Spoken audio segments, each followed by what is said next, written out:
রাগ অভিমান করা তার সাথেই মানায় যে রাগের মূল্য দিতে জানে। কাউকে মন থেকে ভালোবাসলে তাকে ভুলে থাকার অভিনয় করা যায়, কিন্তু তাকে কখনোই ভুলে যাওয়া যায় না। সম্পর্ক ঠিক রাখতে হলে একে অপরের দোষ না খুঁজে পরস্পরকে বোঝার চেষ্টা করা দরকার। একটা সম্পর্ক শুধু তৈরি করলেই হয় না, সেটার মর্যাদা দেওয়াটাও শিখতে হয়।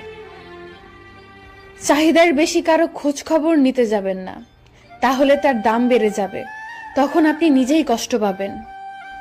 মূল্যবান কিছু হারালেও এতটা কষ্ট হয় না যতটা কষ্ট হয় কাছের মানুষগুলোর পরিবর্তন হলে।